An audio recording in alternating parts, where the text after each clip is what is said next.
और साधारण सी प्रार्थना करेंगे, चाहे आप नए आए हो तब भी आपको भी हम प्रार्थना कराएंगे, ठीक है। आंखों को बंद करते हुए मेरे साथ बोले, परमेश्वर मुझ पर दया करें, मेरा शरीर आपका मंदिर है, मेरे शरीर में कोई बीमारी को रहने ना दें, यीशु के नाम से। मेरा शरीर आपका मंदिर है, मेरे शरीर में कोई दुष्ट आत्मा, कोई भूत प्रेत रहने ना पाए, यीशु के नाम से। बोले, मैं अर्पण करता हूँ अपने आप को, अपने शरीर को, अपने भविष्य को। बोले, परमेश्वर मुझसे जुड़ी हर एक चीज को मैं आपके हाथ में देता हूँ, यीशु के नाम से। अब आंखों को बंद करते हुए जो भी विषय में प्रार्थना करना चाहते हैं, थोड़ा सा प्रार्थना कर सकते हैं। उसकी आत्मा हमारे बीच में काम कर रहा है। पेट का रोग ठीक हो रहा है, कान का रोग परमेश्वर ठीक कर रहा है, और भी बहुत से रोग ठीक कर रहे हैं। जरूरी नहीं है कि जो मैं देखूं उसी को ठीक करे, परमेश्वर किसी को भी कभी भी ठीक कर सकता है। आंखों को बंद करते हुए दुआ में मांगे, यीशु मसीह से जो मांगना चाहते हैं, यीशु के नाम से मांगे। आप पहली बार आए हैं फिर भी मांगे, प्रार्थना करने की कोशिश करें। रेबो सोथो लाबरा नामोहा नेके निम्रास्ते बेहे रमन नमराहा दिल दोर रास्ता मोला राबो है नमरोस्ते निम्राला।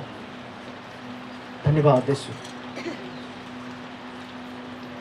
तुझ साना हुआ है कोई और ना ही होगा, तेरी शान जलाली है, तेरी शान जलाली है, तारीफ करूँगा मैं तेरे बड़े कामों का चर्चा करूँगा, मैं तेरे बड़े कामों का चर्चा करूँगा।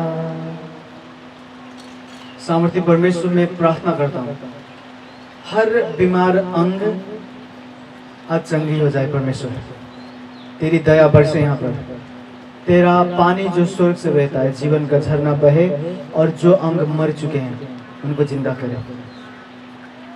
मर चुके हड्डियां, मर चुके हर अंग जिंदा हो परमेश्वर आज।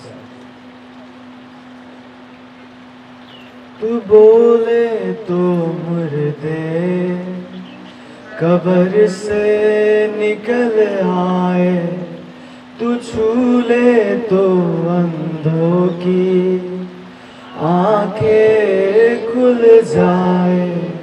तुझ सा ना हुआ है कोई और ना ही होगा, तुझ सा ना हुआ है कोई और ना ही होगा।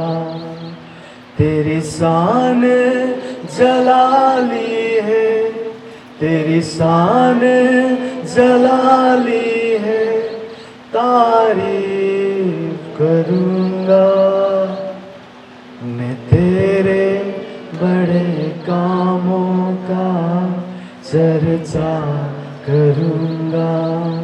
मैं स्वर्गदूत को देख रहा हूँ हमारे बीच में। हालेलुया। प्रार्थना में जाएं। आप नए आए हैं, आपको प्रार्थना नहीं करना था, फिर भी प्रार्थना करें। परमेश्वर जुटाएगा आपके लिए। परमेश्वर को बोले आपके लिए वो जुटाए, वो याहवे ही रहे। परमेश्वर को बोले वो आपको चंगाई दे, वो याहवे राफा है।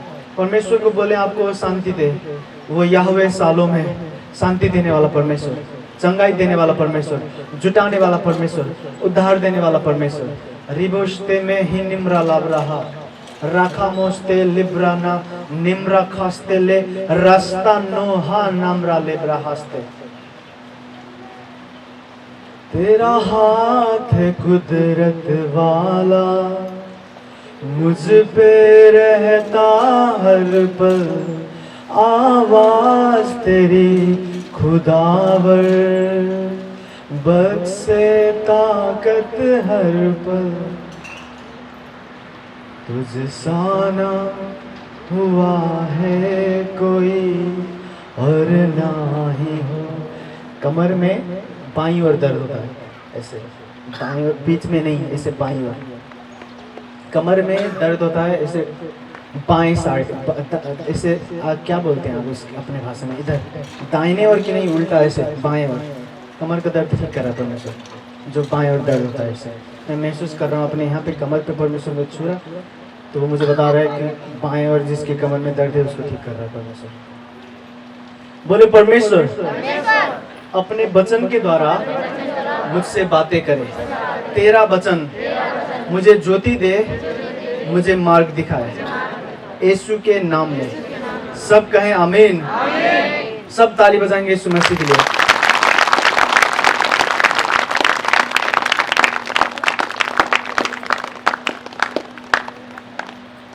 वचन को सुनेंगे ध्यान से। जितने लोग हिंदी बाइबल पढ़ते हैं आपको खोलना आता है, अगर तो खोल सकते हैं भजन संहिता 1 से 49। नहीं खोलना आता तो मैं आपको पढ़ के सुना रहा हूँ, मैं आपको हिंदी में बताऊंगा, लेकिन जो यहाँ पे मैं बाइबल पढ़ रहा हूँ आज नेपाली वाला, यहाँ पे लिखा है, ध्यान से सुनना आपको। भजन संहिता 1 से 49 का 4 अध्याय 4 पद, यहाँ पे लिखा है, किनकि परम प्रभु आफ्नो प्रजासँग प्रसन्न हुनुहुन्छ, नम्रहरूलाई उद्धारको मुकुट पहिराइदिनुहुन्छ। लिखा है परमेश्वर जब आप अपने लोगों से खुश होता है तो उनके सर पर वो मुकुट पहनाता है, ताज पहनाता है। ताज का मतलब जानते हैं? देखो मैं अक्सर जब प्रार्थना करता हूँ तो मैं ताज देखता हूँ। अगर मैंने आपके सर पर देखी ताज दर्शन में, तो मुझे पता है परमेश्वर आपको ऊंचा करने वाला है। ताज का मतलब है महानता। जब वो मुकुट को पहनाएगा, ताज को पहनाएगा, परमेश्वर आपको महान बनाने वाला है। और वचन में लिखा, जो नम्र है उस पर वो मुकुट पहनाता है। नम्र का मतलब समझते हैं आप? जो प्रार्थना में नहीं जाते हैं वो घमंडी हैं, क्योंकि उनको लगता है हम अपने बल से सब चीज हासिल करते हैं। जिसको लगेगा मैं अपने आप अपने बल से सब चीज हासिल करूंगा, अपनी बुद्धि से, अपने धन से, तो वो प्रार्थना में नहीं जाते हैं। जो प्रार्थना में नहीं जाता है परमेश्वर की नजर में वो घमंडी है। समझ रहे हैं? इसीलिए प्रार्थना करने वाला ही परमेश्वर उसको ही ऊंचा करता है। अगर आप प्रार्थना करते हो उसका मतलब आप नम्र हो, परमेश्वर पर भरोसा करते हो। कितने लोग अमीर होते हैं तब भी प्रार्थना करते हैं, ताकतवर हैं तब भी प्रार्थना करते हैं, बहुत सारे लोगों को जानते हैं, कुछ बिगड़ी उनकी तो बनाने वाले बहुत ज्यादा हैं, आके बना देंगे उसके काम, तब भी प्रार्थना करते हैं। इसका मतलब क्या है? वो नम्र है, आत्मा में दीन है। दीन का मतलब नम्र। हर इंसान जो नम्र होता है, वचन में लिखा परमेश्वर उसके सर पर मुकुट पहनाएंगे, और मुकुट आपको ऊंचा करता है। देखो पहले राजा रहते थे नेपाल में, अब तो नहीं है राजा, लेकिन कितने भी देश में अभी भी राजा होते हैं, जहां पर भी जब वो मुकुट पहनते हैं उनको मुकुट ही अलग करता है दूसरे लोगों से। समझ रहे हैं? अगर आप राजा को देखो बिना मुकुट, वो भीड़ में खड़ा है तो कोई नहीं जानेगा कि ये राजा की कौन है, आप नहीं पहचान पाओगे। लेकिन भीड़ में खड़ा है लेकिन सर पे उसके मुकुट है, उसको देख के जान सकते हैं कि ये राजा, ये महान बंदा है, ये महान है। समझ रहे हैं कि नहीं?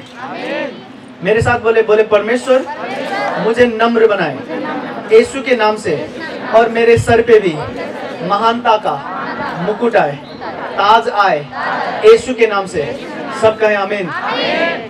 ध्यान से सुनना है, सब मेरी ओर देखें ध्यान से। बच्चे बहुत घूमते हैं ना गांव, ऐसे पता नहीं बोलते हैं, चलो घूमते हैं ऐसे। पहले सोसा में जब बच्चे आते थे तो देखता था बहुत सारे बच्चे बैठते थे संगति में, इधर देखो घूम रहे हैं। अभी जब खत्म होगा, बस स्टार्ट होगा, फिर आएंगे। ध्यान से सुने, मैं अक्सर जब दर्शन देखता हूं, दर्शन में परमेश्वर मुझे किसी को दिखाता है, कोई भाई कोई बहन, और दर्शन में उसने मुकुट पहनी है, तो मैं उसको बोलता हूं परमेश्वर तुझे ऊंचा करने वाला है, तू महान होगा। जिसके भी सर पे मुकुट होते हैं वो नम्र होता है, उसने अपने मन में काम किया है, घमंड को त्यागा है। घमंड का मतलब समझते हैं? जो भाई प्रार्थना नहीं करता वो घमंडी है। अगर मैं प्रार्थना नहीं करूंगा तो परमेश्वर देख के जानेगा, देख के ये सोचेगा कि ये अपने धन पर भरोसा करता है, इसलिए प्रार्थना नहीं कर रहा। मुझे कुछ हो जाए तो मैं अपने धन से इलाज करा लूंगा, इसीलिए लोग नहीं प्रार्थना करते। मुझे कुछ हो जाए, कुछ जरूरी हो तो मेरे पास पैसे हैं, मेरे अपने पैसे से काम बना लूंगा, तो प्रार्थना नहीं करते सुरक्षा के लिए। तो परमेश्वर उनको जब देखता है तो घमंडी देखता है। वचन में लिखा हर घमंडी को वो नीचा करेगा और जो नम्र है उसको ऊंचा करेगा। लेकिन नम्र होने का मतलब बहुत से आ रहे हैं, बस प्रार्थना करना नहीं। कितने लोग प्रार्थना करते हुए भी घमंडी हो जाते हैं। ध्यान से सुनना, आपको ध्यान दे मेरी तरफ। आज बहुत थोड़ा सा सुनेंगे, ज्यादा नहीं, लेकिन जो आपको मैं समझा रहा हूँ इसको समझ के जाना, ठीक है। इतने गर्मी में आए, इतने धूप में, हाँ, तो बिना समझे मत जाए। अरे दादा रक्षा न कर सकता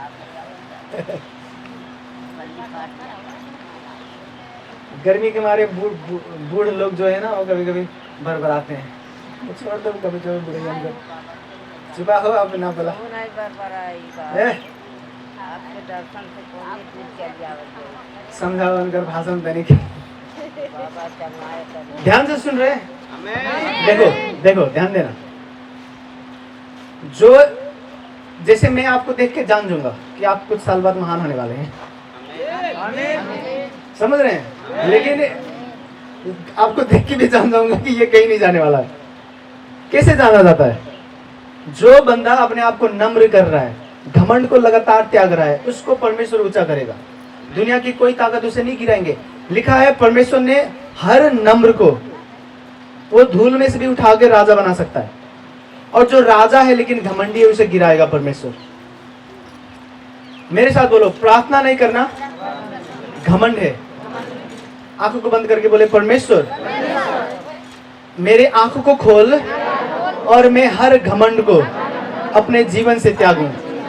यीशु के नाम से मैं घमंड को पहचान सकूं और अपने जीवन से त्यागूं। सब बोले आमीन।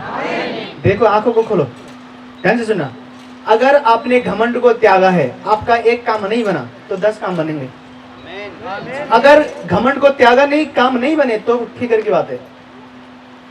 जैसे मैंने घमंड को नहीं त्यागा, आपको बता रहा हूँ, उदाहरण दे रहा हूँ। मेरे अंदर घमंड है, मैं घमंड को त्यागना नहीं चाहता। कहीं पे गया, काम कुछ कर रहा था, कुछ चाह रहा था, वो हुआ नहीं, तो मैं डरूंगा, तो वो स्वाभाविक है, क्योंकि घमंड के कारण मेरे काम नहीं बनेंगे। लेकिन आप नम्र हो तो 1-2 काम जो आपके बिगड़ रहे हैं उसके लिए चिंता नहीं लेना पड़ेगा आपको। वो जो 1-2 काम नहीं बन रहे, परमेश्वर उसके सामने 10-20 काम बनाएंगे आपके। नम्रता की ताकत है ये। लेकिन जो लोग प्रार्थना नहीं करते हैं, बाइबल नहीं पढ़ते हैं, देखो, जो लोग यहाँ पर आए हैं आज और सोच रहे हैं कि मैं अपने काम बनाने के लिए आया हूँ, आप घमंडी हो। सुन रहे हैं मेरी बात को? जो अपने काम बनाने के लिए बस आते हैं, यीशु मसीह को प्रेम नहीं करते हैं, यीशु मसीह को करीब से जानना नहीं चाहते हैं, बस बाबा है वहां पे प्रार्थना करते हैं तो चमत्कार होते हैं, यही चमत्कार के लिए आए हैं, काम बनाने के लिए बस। यीशु मसीह के पास जो काम बनाने के लिए बस आता है वो घमंडी है। आप जब आओ तो काम बनाने के लिए जरूर आओ, वो आपकी बिगड़ी बनाएगा। उसने कहा है, तेरे जो बिगड़े काम है मैं बनाऊंगा, टूटे हुए दिल को जोड़ूंगा, रोगी जो है, जो बीमार अंग है उसको शिफा दूंगा, उसने कहा है, वो उसका काम है। लेकिन बस उसी के लिए आप आओगे कि आपको चंगाई चाहिए, आपके बिगड़े काम बनने हैं, बस उसी के लिए आओगे तो आप घमंडी हो। आपको मैं बता रहा हूं, और मैंने ये घमंड एक एक करके अपने जवानी के समय में पहचाना, और धीरे धीरे उसको मैंने जब निकालने की कोशिश की, परमेश्वर ने मुझे मदद किया, तो वो मुझे ऊंचा कर रहा है। आपको भी करेगा, समझ रहे हैं? आपको भी करेगा। चाहे किसी भी देश आप जाने वाले हो, चाहे कहीं भी आपकी शादी होने वाली हो, वो आपको ऊंचा करेगा, आपको संभाले रखेगा, आपके सर पे मुकुट रखेगा। और नम्र होए, हमेशा अपने आप को नम्र रखोगे तो मुकुट नहीं शैतान चुराएगा आपकी। बाल झड़ के टकलू हो गए फिर भी महान रहोगे, क्योंकि आत्मा में अभी बाल नहीं है लेकिन मुकुट है। कितने लोग सुन रहे हैं? मेरे साथ बोले हैं, बोले, परमेश्वर मुझे नम्र रखे, मैं अपने काम बनाने के लिए नहीं, लेकिन तुझे प्रेम करने के लिए, तुझे करीब से जानने के लिए तेरे पास आया करूं, यीशु के नाम से। सब बोले आमीन। आंखों को खोलें। देखो, मैं जब प्रार्थना करूंगा तो चमत्कार होंगे, हमेशा होते हैं। लेकिन जितने लोग बस चमत्कार के लिए बस आए हैं, शुरू में हम वचन में लिखा, यीशु मसीह ने कहा, सबके दिल में घमंड है। कोई किसी एरिया में, कोई अपने धन में घमंड करता है, तो कोई सुंदरता में घमंड करता है, तो कोई ज्यादा पढ़ा लिखा है तो घमंड करता है। जरूरी नहीं है कि ये भाई जिसमें घमंड करता है दूसरा भाई भी उसी चीज में घमंड करता है, समझ रहे हैं? लेकिन सब में घमंड है। आपको घमंड को जानना है, पहचानना है, निकालना है। कोई अपनी मम्मी पापा को बहुत इज्जत करता है, लड़ता नहीं उनके सामने, तो वो नम्र है उस एरिया में। और कोई अपने मम्मी पापा से बहुत ही लड़ता है, झगड़ा करता है, पीट भी देता है, वो घमंडी है बहुत ज्यादा। सुन रहे हैं कि नहीं? तो जो मम्मी पापा से घमंड करता है, झगड़ा करता है, वो उस एरिया में घमंडी है। लेकिन कहीं पे जाता है तो धन का घमंड नहीं दिखाता, वो नम्र है फिर दूसरे एरिया में। आपको हर एक एरिया की घमंड को जानना है कि नम्र हूं तो मैं कहां पर नम्र हूं, घमंडी हूं तो मैं कहां पे घमंडी हूं। जो अपने घमंड को देखेंगे, अपने घमंड को मारेंगे, परमेश्वर उनको हमेशा हमेशा के लिए ऊंचा करेगा। उसने कहा मैं तुम्हें स्वर्ग में ऊंचा स्थान दूंगा। देखो मैंने यीशु मसीह को देख रखा है दर्शन में, लेकिन यीशु मसीह को देखने के कारण मैं महान नहीं बन सकता। ध्यान से सुने, यीशु मसीह को देखना महान होना नहीं है।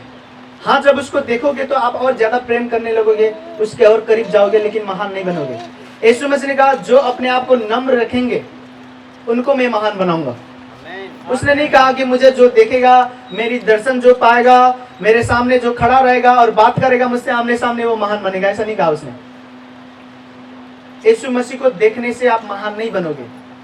वो आपको महान बनने के लिए सिखाएगा जरूर, लेकिन यीशु मसीह को देखते हुए भी आप घमंडी हो तो फायदा नहीं कुछ भी। सुन रहे हैं कि नहीं? आपको अपने घमंड को त्यागना है। कितने लोग बोलते हैं जी हम तो बड़े जाति का हैं। कितने लोग बोलते हैं ये, समझ रहे हैं? कोई जात का घमंड करता है, कोई धन का घमंड करता है, कोई पैसा का घमंड करता है, कोई किसी भी चीज का घमंड करता है। अपने घमंड को आप देखो, उसको मारो। जो घमंड को मारेगा वो बहुत ऊंचा होगा, देखना। समझ रहे हैं? अगर मैं जब देखूं आप अपने घमंड को मार रहे हो और मुझसे जब मिलने आए, प्रार्थना करने आए, तो मैं आपको बताऊंगा कि तू महान होने वाला है और आपको परमेश्वर महानता की ओर लेके जाएगा। मेरे साथ बोले, महानता की ओर परमेश्वर मुझे लेके जाएगा। अगर मैं अपनी घमंड को त्यागूं तो परमेश्वर मुझे मुकुट देगा, महानता की मुकुट, यीशु के नाम से। सब बोले आमीन। देखो ध्यान से सुनना है आपको, सुन रहे हैं? ये वचन में लिखा, ये शरीर, ध्यान से देखना है आपको। सोना नहीं, 1-2 मिनट बताऊंगा, उसके बाद प्रार्थना करेंगे। गर्मी के मारे मर ना जाना, पानी पिलाते रहो जी। पता चला गर्मी के मारे जैसे मुर्गा नहीं मर जाता, जिला देंगे आपको यहाँ पर मरोगे तो। ठीक है, सुने ध्यान से। ये शरीर, यीशु मसीह ने कहा तेरा शरीर मेरा मंदिर है, लेकिन मैं इस शरीर में पाप करूं, अगर मैं दारू पीऊं तो मैं यीशु मसीह को बोल रहा हूं कि ये शरीर तेरा मंदिर नहीं है, मेरा घर है, मैं अपनी जो मर्जी करूं। तो मैं अपने शरीर को अपना बना लूं तो ये भी घमंड है। ध्यान से सुनना, मैं आपको 3-4 घमंड के बारे में बस बताऊंगा। अगर मैं बताने लगूं तो बहुत ज्यादा बता सकता हूं, लेकिन आपको शुरू में बता रहा हूं। एक, मैंने कहा प्रार्थना नहीं करना घमंड है। जो अपने माता पिता की इज्जत नहीं करते वो भी घमंड है। समझ रहे हैं? कोई धन का करता है, कोई जात का करता है, कोई पढ़ा लिखा है, कोई कुछ भी घमंड करता है। लेकिन एक ये भी घमंड है, अगर मैं यीशु मसीह को मानता हूं और मेरा शरीर परमेश्वर का मंदिर है, लेकिन मैं जो मर्जी खाता हूं, जो मर्जी पीता हूं, दारू नशा कुछ भी करता हूं, तो मैं घमंडी हूं। यीशु मसीह मुझे देखेंगे, बोलेंगे तू पापी बस नहीं है, पापी के साथ साथ तू घमंडी भी है। मैं यीशु मसीह को बोल रहा हूं कि ये शरीर मेरा है, आपको कोई लेना देना नहीं है, इसको मैं आपको नहीं दूंगा अपने शरीर। मैं चाहे दारू पीऊंगा, चाहे गांजा खाऊंगा, कुछ भी करूंगा, तो ये घमंड है। सुन रहे हैं कि नहीं? तो आपको घमंड को त्यागना है। आपको पता है, मेरे दोस्त थे 8-10 दोस्त, इनको पंखे में रखो थे, पंखा में रखो तो बुढ़िया मेरे ढल्ला यार, फिर पानी सानी खिला रहते हैं, रखा पंखा में।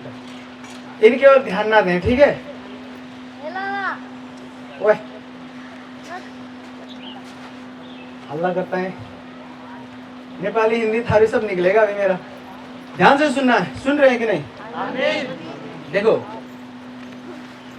जो मेरे 8-10 दोस्त हैं, मैं यही भाई इनकी तरह था जब चर्च आया था। कितने साल का ये, कितने साल का था? 16।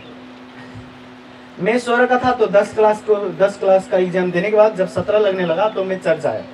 जब मैं चर्च आया तो मेरे दोस्त थे, सारे दोस्त दारू पीते थे, सारे दोस्त गांजा भी खाते थे, मैं अकेला नहीं खाता था और मैं उनके साथ था। और अभी मैं उनके साथ कुछ टाइम, कुछ महीने और साथ साथ चलता तो मैं भी बिगड़ जाता, लेकिन मैं चर्च आने लगा। समझ रहे हैं? जब मैं चर्च आया तो मुझे पता चला ये शरीर परमेश्वर का घर है, ये उसका मंदिर है। तो देखो, लोग यकीन करें ना करें, मैंने कभी गांजा नहीं खाया, कभी दारू नहीं पिया, कभी नहीं, कभी नहीं, अपने बचपन से लेके। लेकिन मैं अभी 1-2 महीना और लेट कर देता चर्च आने के लिए तो मैं बिगड़ जाता, क्योंकि मेरे सारे दोस्त ऐसे थे। कभी कभी मुझे भी मन लगता था कि हाँ चलो सब पी रहे मैं भी पी लूं। अभी 1-2 महीना जाता तो जो मेरा थोड़ा थोड़ा मन लग रहा था वो ज्यादा लगता, मैं बिगड़ जाता। लेकिन जब चर्च आया तो मुझे पता चला ये शरीर परमेश्वर का मंदिर है। तो जब मैंने उसको सुना और उसके हिसाब से चलने लगा तो परमेश्वर ने देखा कि मैं नम्र हूं, मैं घमंड को त्याग रहा हूं। अगर आप बोलो मेरा शरीर है मैं जो मर्जी करूं तो आप घमंडी हो। ध्यान दे मेरी तरफ, समझ रहे हैं? मेरा शरीर है मैं जो मर्जी करूं, मैं जो भी खाऊं, जो भी करूं वो देखो, जो बाइक चलाती है ना बहुत तगड़ा, वो भी घमंडी है। उनके घमंड के कारण वो मर जाएंगे। देखना कितने लोग मरे हैं जवानी में, ऐसे बाइक चलाते हैं पूरा। और उनको समझाओ, बोलो कि मर जाएगा बेटा, एक्सीडेंट होगा, तो बोलेगा मेरा शरीर, मेरी मर्जी, मेरी बाइक। घमंड है उनका। मैं गाड़ी चलाता हूं और मेरा गाड़ी कभी भी कोई भी मेरा भाई चलाएगा तो उनको पता है मुझे किस तरीके का चलाना पसंद है, तो उसी तरीके चलाते हैं। वो कोई नहीं चला सकता अपनी मर्जी से मेरी गाड़ी, अगर मैं बैठा हूं तो। ऐसा नहीं है कि मैं डरता हूं। अगर कहीं पे लग गई और 1 महीने के लिए मुझे प्लास्टर लगा के बैठना पड़ा तो परमेश्वर बोलेगा घाटा लग गया उसको, कौन प्रचार करेगा, कौन बीमारी को देखेगा। समझ रहे हैं कि नहीं? मैं डरता नहीं हूँ एक्सीडेंट से, मरने से, मौत से नहीं डरते हम। लेकिन ये नम्रता है, मैं अपने आप को नम्र रख रहा हूँ। अगर मैं बाइक चलाती हुए अच्छे से चला रहा हूँ सुरक्षित रह कर, समझ रहे हैं? तो मैं नम्र हूँ, घमंड को त्यागा है मैंने। कितने लोग बोलते हैं मेरा शरीर, मेरा बाइक, मेरी गाड़ी, तो घमंडी है। उसी घमंड के कारण कितने लोग मर गए हैं, पता है कि नहीं? आपके दोस्त भी मरे होंगे कहीं, आप भी मरोगे घमंड करोगे तो।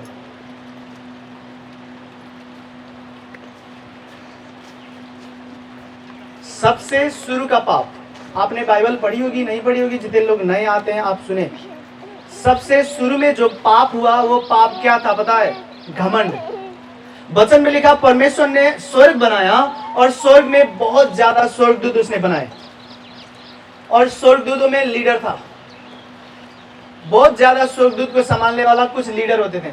तो उन लीडर में से एक, उन अगुए में से एक अगुआ लूसीफर जिसका नाम था, वो सुंदर था। परमेश्वर ने जब उसको बनाया तो अपनी तरह सुंदर बनाया। तो एक दिन वो देखता है अपने आप को, बोलता है मैं तो सुंदर हूं, परमेश्वर के जैसा सुंदर हूं।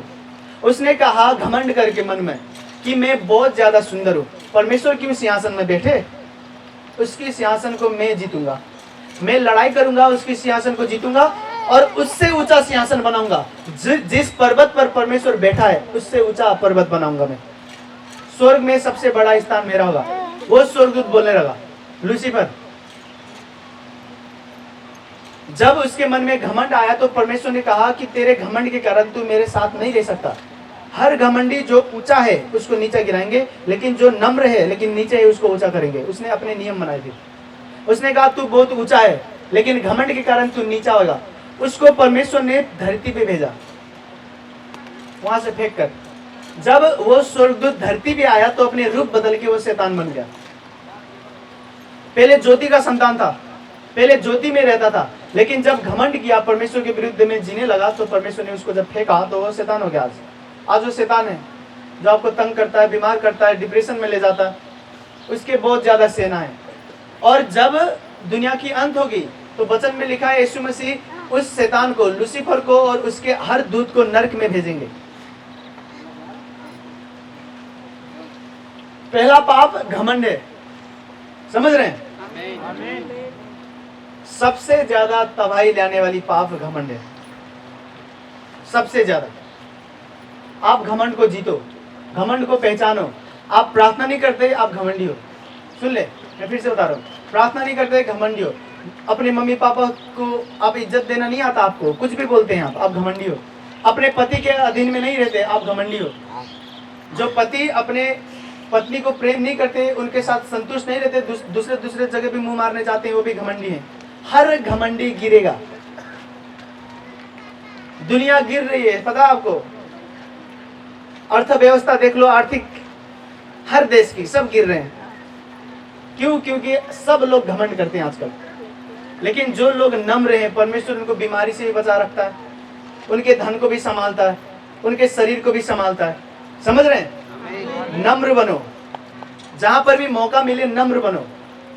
नम्र होने का मतलब देखो, आप सीख के जाओ इसको आज, ठीक है? अगर आप अपने काम बनाने के लिए आए हैं कि मेरे बच्चे नहीं होते, बच्चे हो जाएं, बच्चे का नाम रखूंगा बाबा के नाम से अब बच्चे हो गए और लड्डू उड्डू खिला दिया चर्च पे सबको, और पता चला कहाँ गए, वो गायब हो गए। कहाँ गायब? अब बच्चा चलने लगा, अब स्कूल जा रहा है बच्चा, अब नहीं आते हो। अब जब दूसरा बच्चा चाहिए होगा तो आएंगे कि जी फिर से पेट बंद हो गई। वो घमंड है।